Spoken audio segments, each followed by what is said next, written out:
அஸ்ஸலாமு அலைக்கும். வணக்கம் தோழர்களே. கடந்த பகுதியின் இறுதியில் நம்ம ஆயிஷா அவர்களுடைய திருமண வயது பற்றிய குழப்பங்களை பார்த்துட்டு இருந்தோம். முதல் பகுதியை பார்க்காதவங்க டிஸ்கிரிப்ஷனில் லிங்க் இருக்குது, அதை பார்த்துட்டு இரண்டாம் பகுதியை தொடருமாறு கேட்டுக்கொள்கிறேன். புரிதலுக்காக முதல் பகுதியுடைய இறுதியிலிருந்து மறுபடியும் துவங்குவோம். 1500 வருஷங்களுக்கு முன்னாடி வாழ்ந்ததா சொல்லப்படக்கூடிய நபரோட வயசு எத்தனை குழப்பம் இருக்கும். அபூபக்கருடைய மகன் அஸ்மா மிக வயது முதிர்ந்த தோட்டத்தில் கலந்து போயிருக்கலாம். நம்ம அந்த மாதிரி யாரையாவது பார்த்தா 3 வயசுக்கு மேல இருக்கும் போல அப்படி பேசுவோம் இல்லையா? அந்த மாதிரியான ஒரு யூகம் தான் இது. அதையே பெரிய ஆதாரம்னு சொல்லிட்டு வராங்க. இந்த ஒரு வார்த்தையை பிடிச்சி தொங்கிட்டு இருக்கிறத விட எங்க ஷேக் சொல்ற மாதிரி சிம்பிளா சொல்லிட்டு போயிடலாம். So, you asked me how old was Aisha radiyallahu anhu. I will tell you I do not know and I do not need to know. It's not going to stop me or grant me entry into Jannah. And Allah is not going to ask me before you go to paradise, I want you to tell me how old was Aisha. Is it anything that is ma'loomum min ad-din bid-darura? Is it anything that is necessary to know for you to be a Muslim? The answer is no. So leave it out. I don't need to know. இதுக்கு பேர்ல ஏமா எப்படி இருந்த மனசா? நீங்க சேர்க்க கேள்வி கேட்டு டென்ஷன் ஆகி மனசு எப்படி ஆயிட்டாரு? ஆமா, அவங்களும் இவ்வளவுதான் பதில் சொல்லுவேன். ஷேக் சொல்றதை நீயே வச்சுக்க, நாங்க சண்டை செய்ய ரெடியா இருக்கோம். டிரைவர் இருக்கா? அந்த ஷேக் என்ன வேணாலும் சொல்லட்டும், அது அவரோட நிலைப்பாடு. அன்னை ஆயிஷா அவர்களின் சகோதரி அஸ்மா பின்த் அபூபக்கர் அவருடைய வயதை அடிப்படையாக கொண்ட இந்த வாதத்தை சியாக்கள் கூட ஆதரிக்கிறாங்க. When was Asma born? She was born, Asma, 27 years before the migration of the Prophet, when he migrated from Mecca to Medina. Okay.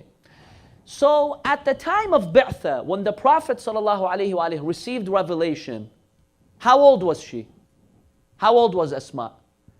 The Prophet migrated 13 years after the Bi'tha, and Asma was born 27 years before the Hijrah. So at the Bi'tha, how old was she? 13 or 14, right? Subtract 13 from 27, what do you get? 14. She was 14 years old, Asma, when the Prophet received wahi. Asma is how many years older than Aisha? According to all historians, 10. So when the Prophet received wahi, how old was Aisha? She must have been 3 or 4, right? She was born, she was 3 or 4. Okay. Now, history tells us that the Prophet did the aqd, the marriage contract, to Aisha year 10 after receiving wahi. That makes Aisha how many years old? If she was born 3 years before wahi, before the Prophet received revelation, and the Prophet did the marriage contract in the year 10 after receiving revelation, how old was she when the Prophet did the marriage contract? 13, 14. Okay, when did he marry her? 3 years later in Medina, the Prophet ﷺ marries Aisha. How old does that make her? 17, 18. Around 17 we could say. That's the correct age of Aisha. She was not 9. Just do a simple mathematical equation and you will come to this conclusion. இந்த வார்த்தை சியாக்கள் ஆதரிக்கிறதுல உள்குத்து இருக்குது. சியாக்கள் சிந்தியனுடைய எந்த ஹதீஸ் தொகுப்பையும் புகாரி முஸ்லீம் உள்பட எதையுமே அங்கீகரிக்கல. அவ்வளோ ஏன் உங்களாவா முஸ்லீமா கூட மதிக்கல. சியாக்களுக்கு அல் காஃபி அப்படின்னு ஒரு ஹதீஸ் தொகுப்பு இருக்குது. அதுதான் அவங்களுடைய மோஸ்ட் அத்தன்டிகேட்டட் ஹதீஸ் சோர்ஸ். அவங்களுக்கு இதுதான் சான்ஸ்ன்னு சுன்னி முஸ்லீம்ங்க மண்டையில் கொட்டுன்னு கொட்டுறானுங்க. இவனுக்கு பஞ்சாலி சண்டைகளுக்குள்ள நம்ம போனோம்னா நம்ம சட்டையை கிழிச்சிக்கிட்டு ஏன்னு காதல் போடுறாங்க. கிளைமேக்ஸ் பரத் மாதிரி ஆயிரும். அதனால வயது சம்பந்தமான அந்த இடத்த மட்டும் அஸ்மாவுடைய வயது விவகாரத்துல முக்கியமான 2 விஷயங்கள் இருக்குது. ஒண்ணு, அந்த அம்மா 100 வயசு வரை வாழ்ந்தாங்கிறத ப்ரூவ் பண்ணணும். அடுத்தது, அஸ்மா ஆயிஷா இந்த 2 பேருக்குமான வயது இடைவெளி 10 தாங்கிறத நிரூபிக்கணும். இந்த மட்டும் சும்மா ஹிஸ்டோரியன் சொல்றாங்க இஷ்டத்துக்கு அடிச்சு விடுறாரு. இந்த நபர் மட்டும் இல்ல, சுண்டி பிறவை சேர்ந்த சில நவீன உலமாக்கும் இதே வாதத்தை முன்வைக்கிறாங்க. அவங்க காண்பிக்கும் ஹிஸ்டோரியன்கள்ல பெரும்பான்மையாளர் முகமது இறந்து 400 அல்லது 500 வருஷம் கழிச்சு பிறந்தாங்க. இன்னும் சிலர் பார்த்தீங்கன்னா இந்த நூற்றாண்டுல பிறந்தவங்க. இவர் மட்டும் இல்ல, ஒட்டுமொத்த மூமெண்ட் கூட்டமும் முகமது மிக மிக நல்லவர், மிக புனிதமானவர், இதெல்லாம் சரி அப்படின்னு உறுதியா ஒரு முன்முடிவு எடுத்த பின்னாடிதான் நம்மள மாதிரி விமர்சனம் செய்யறவங்கிட்ட பேசவே ஆரம்பிக்கிறாங்க. அவன் சொல்றத கொஞ்சம் கூட உள்வாங்கி அனலைஸ் பண்ணணும் அப்படிங்கிற சிந்தனை எல்லாம் கிடையாது. அதனால மனம் போன போக்கில் குரானுக்கும் ஹதீஸ்களுக்கு விளக்கம் சொல்லிட்டு இருக்கிறாங்க, ஹதீஸ்களை மறுத்துட்டு இருக்கிறாங்க. ஜீவா டுடே அப்படிங்கிற யூடியூப் சேனல்ல நம்ம தான் பிஜே பேசுவார், பார்த்துருப்பீங்கன்னு நினைக்கிறேன். ஜீவா என்ன திட்டத்தில் பிஜேவை பயன்படுத்துறாருங்கிறது தெரியல. வாய்க்கு வந்ததையெல்லாம் மதம், வரலாறு, அறிவியல், புவியியல்னு அந்த மாலாவாரியை அளந்து விடுவார். ஜீவாவும் ஓத்த ரொம்ப சீரியஸாக வச்சுட்டு கேட்டுட்டு இருப்பாரு, பார்க்க பயங்கர காமெடியாக இருக்கும். இப்படி இந்த முன்னாக்கள் விடும் கப்சாக்கள்ல பெரும்பாலான நேரங்களில் அவங்களுக்கே அது பேக் ஃபயர் ஆகுது. நம்ம இன்னொரு வயசு கன்ஃபியூஷன் பார்ப்போம். நம்ம பொண்ணுமணி முகமதுடைய மகள் பாத்திமா எப்போ பிறந்தாங்க? அந்த பேட்டியில் அண்ணன் பிஜே சொன்னதில் என்ன தப்பு இருக்குது?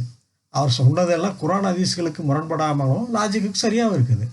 காப்பிரைட் பிரச்சனை வரும் அப்படிங்கிறதுனால அந்த வீடியோவை இங்கே போட முடியாது. லிங்க் டிஸ்கிரிப்ஷனில் இருக்குது, பார்க்க விரும்புகிறவங்க அதை பார்த்துருங்க. அதை பற்றி நம்ம இங்கே விவாதிக்கலாம். சரி, உன்னோட கேள்வி என்ன? பொறுமை நம்ம நிறைய பேச இருக்கிறோம். நம்ம பொண்ணுமணி முகமதுடைய ஈரல் துண்டு அன்புக்குரிய மகன் பாத்திமா எப்போ பிறந்தாங்க? கண்மணி நாயகம் அவர்களுக்கு இறைச்செய்தி துவங்குவதற்கு 5 வருஷங்களுக்கு முன்னாடி பிறந்தாங்க. அதாவது நாயகம் அவர்களுடைய 35வது வயசுல பாத்திமா பிறந்திருக்கிறாங்க. ஆனா சியாக்களுக்கு இதுல மாறுபட்ட கருத்து உண்டு. பாத்திமாவுக்கும் ஆயிஷாவுக்கும் குறைஞ்சபட்சம் 5 வயசு வேறுபாடு இருக்கா இல்லையா? ஆமா, இதுல மாறுபட்ட கருத்துக்கள் இருக்குது. ஆயிஷாவை விட பாத்திமா 5லிருந்து 8 வயசு வரை பெரியவர். குறைஞ்சபட்சம் 5 வயசு நம்ம எடுத்துக்கலாம். நீ சொன்னது சரிதான். ஆனா பாத்திமாவின் வயசுல சியா சொன்ன இருவருக்கும் 10 ஆண்டுகள் வேறுபடும். இதுல ஏகப்பட்ட குழப்பம் இருக்குது. பாத்திமாவுடைய வயசு குழப்பத்தை பத்தி விரிவா இங்க பேச விரும்பல. அதை பேச தோணுனா நம்ம தலைப்புல இருந்து எங்கெங்கயோ போய் யாரையா பிடிச்சி சொல்லிட்டு இருப்போம். அதனால இப்ப வேண்டாம். இந்த முறை சியாக்களுடைய ஹதீஸ் தொகுப்புல இருந்து வருவோம்.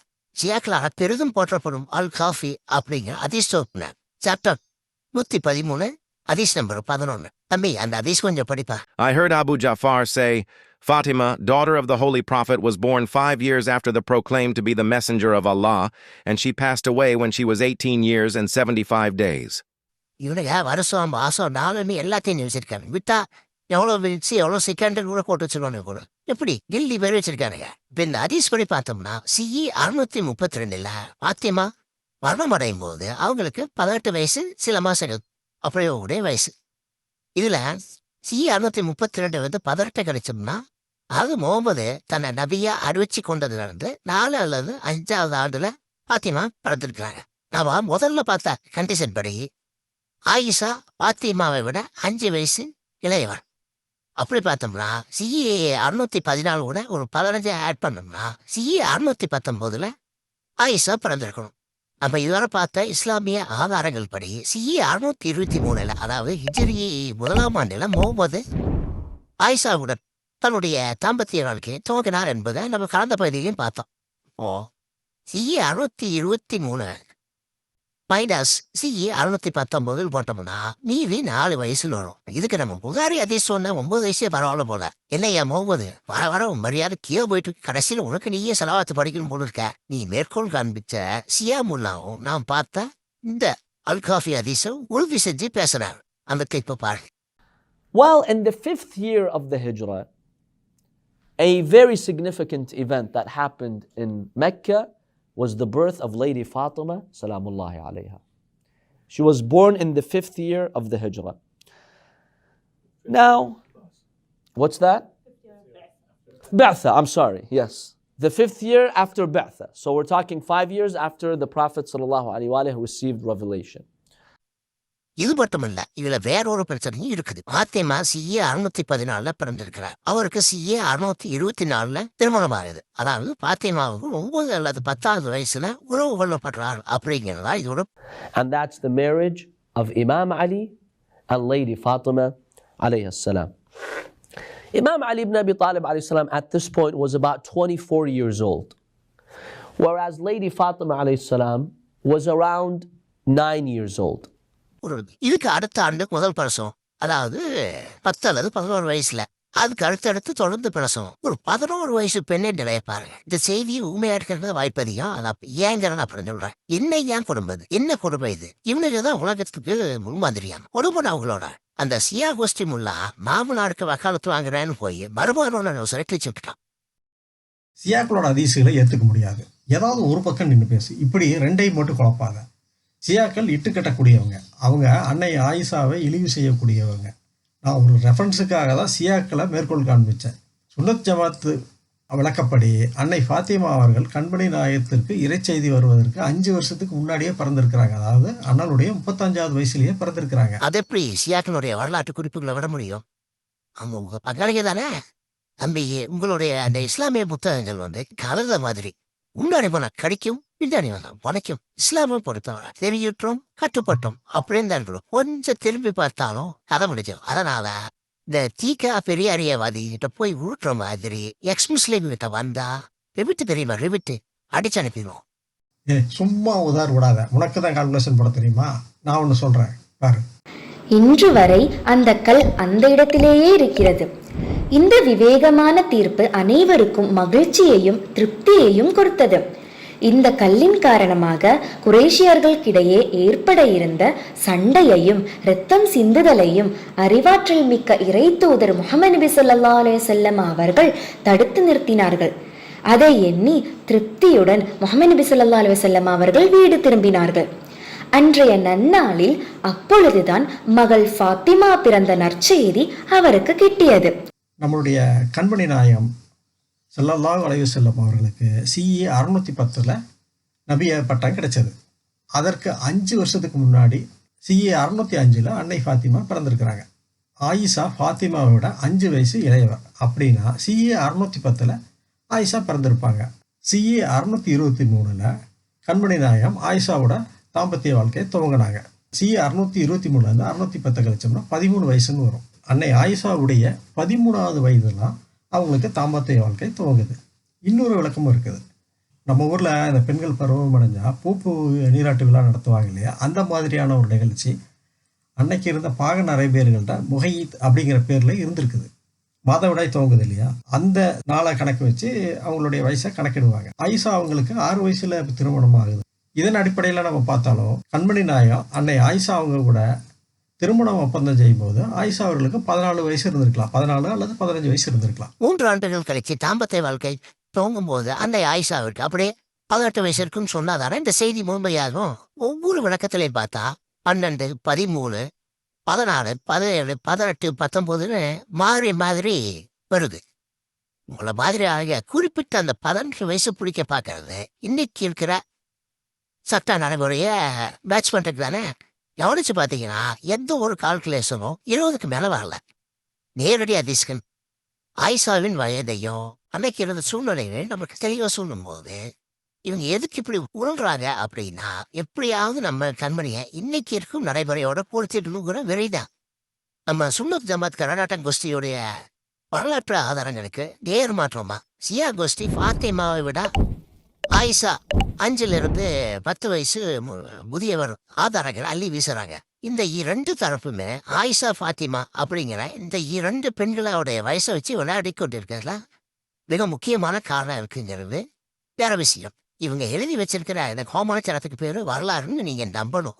ஃபாத்திமாவுடைய வயசுக்கு இன்னொரு கால்குலேஷன் இருக்கு, சொல்லட்டுமா? வேண்டாம், போதும், இத்தோட நிறுத்திக்க.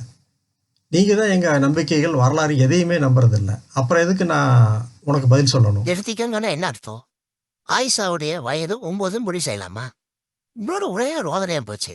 இஸ்லாமிய நம்பிக்கைக்குள்ளருந்து கேள்வி கேட்டா அனாவசியமா கேள்வி கேட்காத ஏமாடு பழி போயிடுன்னு சொல்றது. சரிதாசாவின் வெளியே வந்து கேள்வி கேட்டா நீதான் எதையும் நம்பலையா, இஸ்லாம் விட்டு போயிட்டு இல்ல, உனக்கு என்ன டேஸ்க்கு நான் பதில் சொல்லணும் அப்படின்ட்டு ஓடி போயிடுறது. பெரிய தலைவலிதான் உங்களோட. சரி, கண்மணி நாயகம் அன்னை ஆயிஷாவை திருமணம் செய்யும்போது அன்னை ஆயிஷாவுக்கு குறைஞ்சபட்சம் 13 வயசுக்கு மேலே இருக்கும் அப்படிங்கிறதுக்கு நிறைய வரலாற்று ஆதாரங்கள் இருக்கு, தெரியுமா? எனக்கும் தெரியும் தம்பி. CE 614 இருக்கப்பட்டார் குரானுடைய 54வது அத்தியாயம் 46வது வசனம் வரும்போது ஆயிஷா சிறுமியா இருந்ததாகவும் அதை கேட்டதாகவும் சொல்றாங்க. இது வந்து அவரை 15 வயசுக்கு மேல இருக்கிற மாதிரி அன்பிக்குது. ஆயிஷாவுடைய வயசு 19 அப்படின்னு சொல்லும் பொழுது அதுல இருக்கிற அந்த 10 விடுபட்டு போய் 9 ஆயிருக்குது. இது அடி செலுதுனாலும் கிட்ட மிஸ்டேக்கு அப்படின்னு ஒரு வாதம் இருக்குது. இஸ்லாமை ஏற்றுக்கொண்ட நபர்கள்ல 16 அல்லது 17வது நபரா இருந்தாங்க. அப்படின்னா ஆயிஷா வந்து இஸ்லாமுடைய துவக்க காலத்துல பிறந்திருக்கலாம். இப்படி நிறைய உருட்டுகள் இருக்கு. இதுதானே நல்ல உருட்டுகள் இல்லை. அன்னை ஆயிஷாவின் சரியான வயசை கணக்கிட உதவும் சப்போர்ட்டிங் எவிடன்ஸ் தான் இதெல்லாம். நீ சொல்லக்கூடிய இந்த மாதிரியான நவீன முகலாக்களுடைய வாதங்கள் பெரும்பாலான இஸ்லாமிய அறிஞர்களே ஏத்துக்கிறதுங்க. நம்ம ஆண்டான் பிஜேவோட திருமணத்தின் பொழுது ஆயிஷாவின் வயசு 6 அப்படிங்கிறத மறுக்கவே இல்லை. யோனிசியா இப்படி மெயின் ஸ்ட்ரீம் உள்ளாக்களை இந்த வாதங்களை மறுத்து பேசியிருக்கிற வீடியோ யூடியூப்ல நிறைய இருக்குது. அதனால நான் திரும்பவும் இங்க பேச விரும்பல. யாசிர் காதி பேசின வீடியோ லிங்க் டிஸ்கிரிப்ஷன்ல கொடுக்குறேன். விருப்பம் இருக்கிறவங்க அதை பார்த்துக்கலாம்.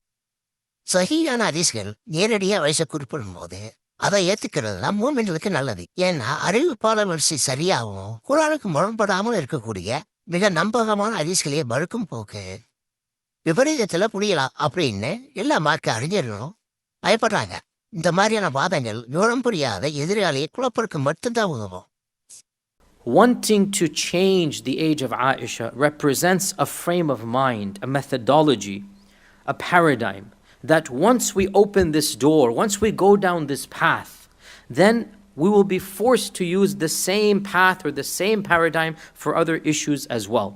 I know that there are some so-called pseudo-Islamic dais or pseudo-Islamic scholars who say no, the age of Hazrat Aisha, may Allah be pleased with her, it was in 9, it was 19, and they give various arguments. They say in the Arabic language it's Ashra and Tesa, 10 plus 9, the 10 was missing, actually it is 19, and various other things. All this is totally nonsense. சரி வா நம்ம அடுத்த பாயிண்ட்டுக்கு போவோம். அதுக்கு முன்னால இந்த இடத்துல ஆயிஷாவோட இளம் வயது திருமணம் குர்ஆனுக்கு எப்படி முரண்படலன்னு கேட்கணும். அப்பதான் என்னால இன்னும் கூட சில விளக்கங்களை சொல்ல முடியும். வேண்டான்னு சொன்னா விடவா போறேன்? சரி சொல்லி தொலை, கேட்கறேன். இப்படி வேண்டாம் இருப்பா சொன்னா சொல்ல மாட்டேன். 6 வயசு ஆயிஷாவை திருமணம் செய்ததற்கான உங்களோட அடுத்த நியாயத்தை சொல்லு. இஸ்லாமை பொறுத்தவரையில் திருமணத்திற்குரிய வயதை நாம் இன்னைக்கு சொல்கிற மாதிரி 18, 21, 15 அப்படின்னு வயது அடிப்படையில் சொல்லவே இல்லை. மாறா அவர்கள் பருவ வயதை அடைந்து விட்டால் அப்படின்னு அதை வரையறை செய்யுது. இதில் எல்லாமே அடங்கிடும். இஸ்லாமில் இளம் வயசு சிறுமிகளை திருமணம் செய்யறதுக்கு எந்த தடையும் இல்லை. ஆனால் அவர்கள் பருவம் அடைந்த பின்னர் தான் தாம்பத்திய வாழ்க்கை துவங்க வேண்டும். ஆனால் இதில் மாற்று கருத்துக்கள் அறிஞர்களே இருக்குது. The legal age for marriage is that once a girl becomes adult, once she reaches puberty, she becomes of marriageable age. Allah says in the Quran in Surah Nisa, chapter number 4, verse number 6, that you take care of the orphans till they reach the age of puberty. And according to the fuqahas and the majority of the scholars, the legal age for marriage, for consummation of marriage, is after they reach the age of puberty. And the age of puberty keeps on differing depending upon different countries, depending upon different climate, depending upon the diet. And before the age of puberty, you can contract the marriage but cannot consummate it. According to Sheikh Ibn Taymiyyah, he says even contracting the marriage before the age of puberty is not recommended. கண்மணி நாயகம் ஸல்லல்லாஹு அலைஹி வஸல்லம் அவர்கள் அன்னை ஆயிஷா அவர்களுடைய 6ஆம் வயசில் திருமண ஒப்பந்தம் செஞ்சிருந்தாலும் அவர்களுடைய 9ஆம் வயசில் பருவம் அடைஞ்சதுக்கு அப்புறம் தான் தாம்பத்திய வாழ்க்கை துவங்கினார்.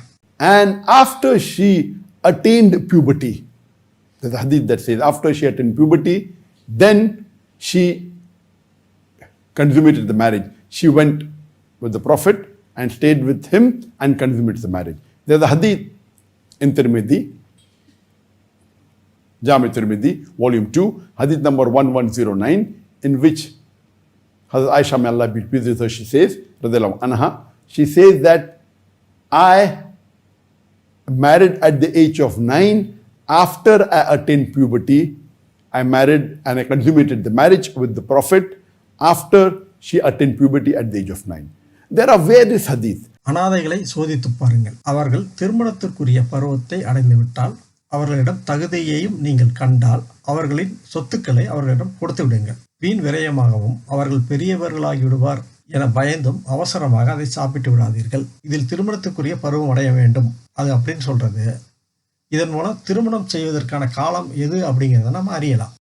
என்ன குறிப்பிடப்பட்டுள்ளது? ஒரு வெங்காயம் இல்ல. குர்ஆன் 4 வசனத்தை பார்க்கறதுக்கு முன்னாடி முகமதால் உடல் உறவு கொள்ளப்படும் போது ஆயிஷா பருவம் அடைந்திருந்தாங்களா? உடல் அளவிலும் மனதளவிலும் அவர் முதிர்ச்சி அடைந்திருந்தாரா? ஜாகிர் நாயக் தெளிவா ஹதீஸ் நம்பர்களோட சொல்றாரு. And after she attained puberty, there's a hadith that says after she attained puberty, then she consummated the marriage. She went with the Prophet and stayed with him and consummated the marriage. There's a hadith in Tirmidhi, Jami Tirmidhi, volume 2, hadith number 1109, in which Hazrat Aisha, may Allah be pleased with her, she says, radhiyallahu anha, she says that I married at the age of 9. After I attained puberty, I married and I consummated the marriage with the Prophet after she attained puberty at the age of 9. There are various hadith. இதுக்கு மேல என்ன வேணும்? சரி, நீ அந்த திருப்பதி ஹதீஸை பாத்தியா இல்ல படிச்சு பாத்தியா? அது இருக்கட்டும். உனக்கு நான் புகாரி ஹதீஸ்ல இருந்தே காண்பிக்கிறேன். இதை பாரு. அன்னை ஆயிஷாவை கண்மணி நாயகம் ஸல்லல்லாஹு அலைஹி வஸல்லம் அவர்கள் திருமணம் செய்யறதுக்கு முன்னாடியே இந்த நிகழ்வு நடந்திருக்கணும். அப்பவே ஆயிஷா பருவம் அடைஞ்சிருக்காரு அப்படிங்கிறது இந்த ஹதீஸ் குறிப்பிடுது. அம்பி, இந்த ஹதீஸ் சரிதானா? ஏன் கேட்குற? இது சுனா.comல இருந்து எடுத்தது தான். உனக்கு சந்தேகமா? இரு, ரஹ்மத்.comல இருந்து தமிழ்ல எடுத்து போடுறேன். இந்த ஹதீஸ்ல பிரச்சனை இல்ல, சரியான ஹதீஸ் தான் அப்படின்னு எழுதி வச்சிருக்கிறாங்க. ஆனா நம்ம மூமெண்ட் கொஞ்சம் தான் மொழிபெயர்ப்புல வேலைக்கு அமைச்சிருக்கிறாங்க. இதை பாரு, இதுவும் அதே ஹதீஸ் சுனா.comல இருந்து இப்போ ரீசெண்டா எடுத்தது. நீ காண்பிச்ச அந்த சுனா.com ஸ்கிரீன்ஷாட் 2-3 வருஷம் பழசா இருக்கும்.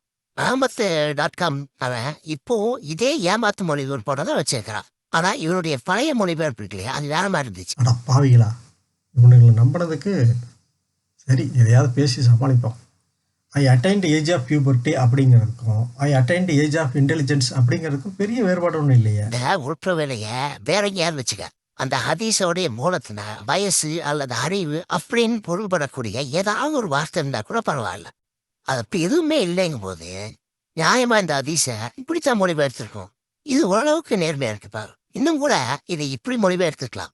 என் பெற்றோர்கள் எனக்கு தெரிந்தது முதல் இஸ்லாமிய மார்க்கத்தை கடைபிடிப்பவர்களாக இருந்தனர். அதிலின் இரு பக்கங்களான காலையிலும் மாலையிலும் அல்லாஹ்வின் தூதர் அவர்கள் எங்களிடம் வராமல் எங்களின் எந்த நாளும் கழிந்ததில்லை. இவ்வளவுதான் விஷயம். அதை விட்டுட்டேன். ஐ அட்டெண்ட் ஏஜ் ஆஃப் பியூபர்ட்டி, நான் பருவ வயசு அடைந்ததிலிருந்து இப்படின்னு எல்லாம் கதை விட வேண்டிய அவசியம் இல்லை. ஒரு சாதாரண ஆளு எனக்கே இது தவறான மொழிபெயர்ப்பு, இப்படி செஞ்சிருக்க கூடாதுன்னு தெரியும் போது வருஷ கணக்கில் மதரசால படிச்சு ஆய்வுகள்லாம் செஞ்ச முல்லாக்களுக்கு தெரியாதான், வேணும்னு செய்யறதுதான். அப்படியே போற போக்கில் தெரிஞ்சும் தெரியாத மாதிரி நடைய காண்பிச்சு ஆயிஷாவை வளர்ந்த பெரிய பெண்ணா அப்படியே எல்லாரும் மனசுலையும் எஸ்டாப்ளிஷ் பண்றாங்களாமா. அது போல அவங்களோட கம்பெனியோட இமேஜை சரி செய்ய பார்க்குறாங்க.